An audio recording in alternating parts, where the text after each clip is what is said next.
Faire une étude à grande échelle, c'est un travail de fourmi. L'étude a permis de montrer qu'on avait beaucoup plus de variétés de sols que ce qu'on pensait, de variétés de roches également. La grande diversité des sols du Beaujolais, elle est liée bien sûr à la grande diversité des roches et à l'histoire géologique qui a été quand même relativement complexe. Donc effectivement, on arrive très bien à distinguer des personnalités entre les grandes appellations et entre les 10 crus. Les 10 crus ont tous leurs particularités. Quel est le lien entre le vin et le sol? Le vin, le produit, il est bien à l'interface entre l'homme, le sol, le climat. Le sol, c'est un patrimoine auquel il faut veiller comme à la prunelle de ses yeux.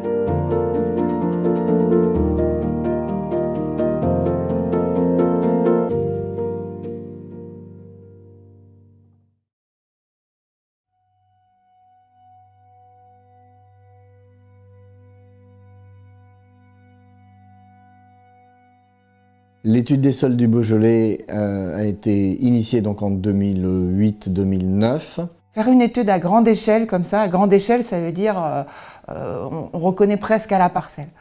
Ça nous a pris environ 9 ans. Mais il faut imaginer qu'on a fait 15 000 sondages à la tarière, qu'on a fait 1000 fosses, jusqu'à 1,50 m de profondeur, 2 mètres parfois plus même.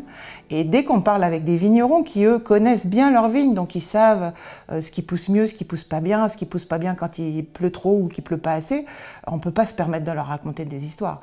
Donc c'est un travail de fourmi. Alors l'étude a permis de montrer qu'on avait beaucoup plus de variétés de sols que ce qu'on pensait, de variétés de roches également. Surtout, l'étude a permis de mieux comprendre les caractéristiques et le fonctionnement de nos sols. On a appris surtout à comprendre ensemble avec les vignerons qu'est-ce qui pouvait expliquer de telles variations de comportement des vignes. Et donc on a été voir ensemble, on a touché, on a palpé, on a malaxé la terre.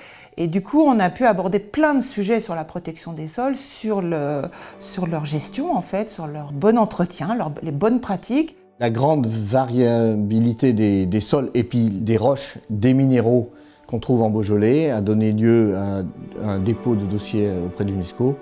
Et en avril 2018, le géoparc viticole Beaujolais, premier géoparc viticole de France, a été reconnu par l'UNESCO.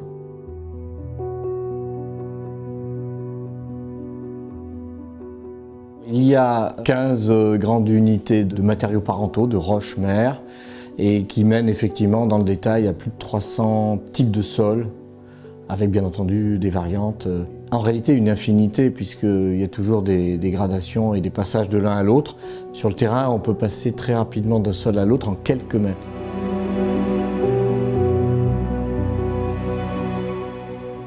Alors pour passer d'une roche à un sol, il faut du temps et il faut de l'eau. Donc c'est dans les périodes les plus humides que la roche va évoluer la plus vite. Elle va libérer grosso modo des argiles, des éléments fertilisants, des éléments minéraux.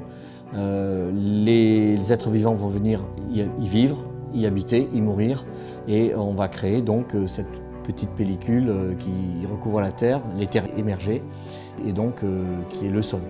Cette relation entre l'eau, le sol et les racines de la vigne, c'est un petit peu toute la clé du fonctionnement en fait, d'un sol viticole.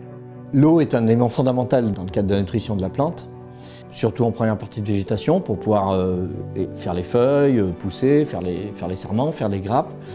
Et puis ensuite, quand arrive le moment de la maturation des raisins, il va être utile d'avoir une certaine contrainte à certains moments clés.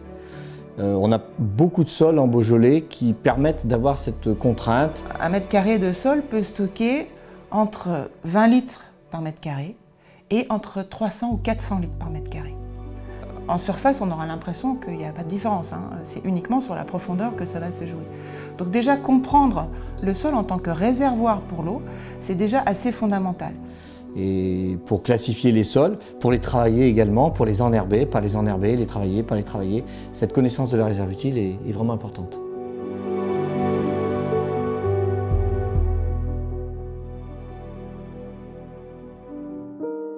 Le terroir, c'est une invention de l'homme. Classiquement, on a l'habitude d'en faire un triptyque. Les roches, le sol. L'environnement, altitude, les climats. Et puis l'autre partie très importante du triptyque, c'est tout ce qui est humain. Donc tout ce qui va être le savoir-faire, le terroir. Donc c'est bien ces trois éléments-là indissociables. Et là, maintenant, c'est la question que tout le monde nous pose régulièrement. Alors, le lien, quel est le lien entre le vin et le sol?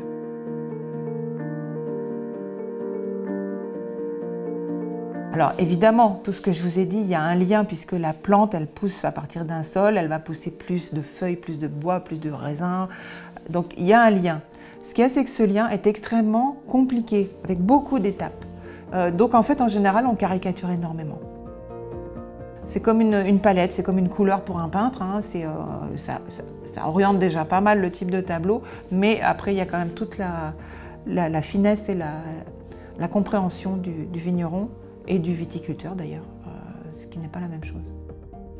Ce que l'on sait, c'est que la vigne s'alimente profondément, donc les racines vont au plus proche de la roche, qui de par sa composition chimique, de par son évolution, va forcément typer la nutrition de la vigne, l'alimentation, la capacité à la vigne de se développer dans un contexte donné. Ça, c'est évident. Ce que l'on sait également, c'est qu'un élément le plus important pour la typicité, c'est ce qu'on appelle le millésime, c'est la saison. Et le vin, le produit, il est bien l'interface entre l'homme, le sol, le climat. Et donc, c'est totalement multifactoriel.